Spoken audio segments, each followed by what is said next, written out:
இப்போது புதிய அறிமுகம் ஆச்சி ஹோட்டல் சாம்பார் 50 கிராம் ரூபாய் 20 மட்டுமே.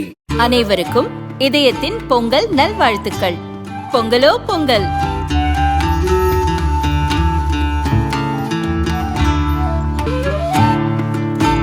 அனைவருக்கும் இதயம் மந்த்ராவின் பொங்கல் தின நல்வாழ்த்துக்கள்.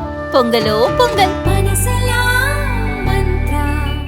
அதிமுக நிறுவனர் எம்ஜிஆரின் 109வது பிறந்த நாளை ஒட்டி நேற்று முதற்கட்டமாக 5 முக்கிய தேர்தல் வாக்குறுதிகளை பொதுச் செயலாளர் பழனிசாமி அறிவித்தார். திதி மற்றும் சுப ஓரை பழனிசாமிக்கு சாதகமாக இருந்ததால் ஜோதிடர்கள் அறிவுரைப்படி இந்த வாக்குறுதிகளை அவர் அறிவித்ததாக கூறப்படுகிறது. இது தொடர்பாக அதிமுக மூத்த நிர்வாகிகள் கூறியது. 17ஆம் தேதியான நேற்று கரிநாள், கடவுள் நம்பிக்கை இல்லை என்று கூறும் திமுக கூட எந்த புதிய அறிவிப்பையும் கரிநாளில் வெளியிடாது. ஆனால் கடவுள் நம்பிக்கை கொண்ட பழனிசாமி 5 தேர்தல் வாக்குறுதிகளை அறிவித்திருக்கிறார். ஜோதிடர்களின் ஆலோசனை பெற்றுத்தான் இந்த அறிவிப்புகளை அவர் வெளியிட்டுள்ளார். நேற்று சிவராத்திரி மற்றும் சதுர்த்தசி திதி நாள்.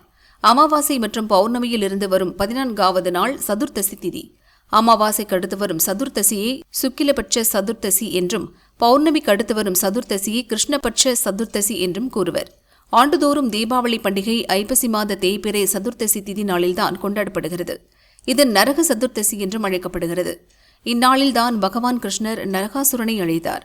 மேலும் சதுர்த்தசி திதி என்பது காளி தேவிக்கு உகந்த நாள், தடைகளை நீக்கி முன்னேற உதவும் நாள்.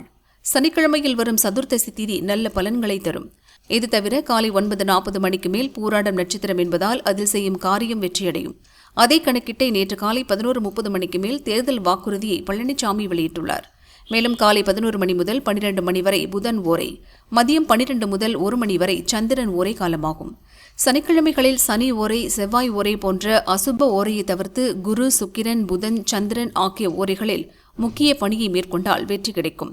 இதனால் தான் ஜோதிடர்கள் அறிவுரைப்படி புதன் மற்றும் சந்திர ஓரை நேரத்தை தேர்வு செய்து தேர்தல் வாக்குறுதியை பழனிசாமி வெளியிட்டுள்ளார் என்று அவர்கள் கூறினர்.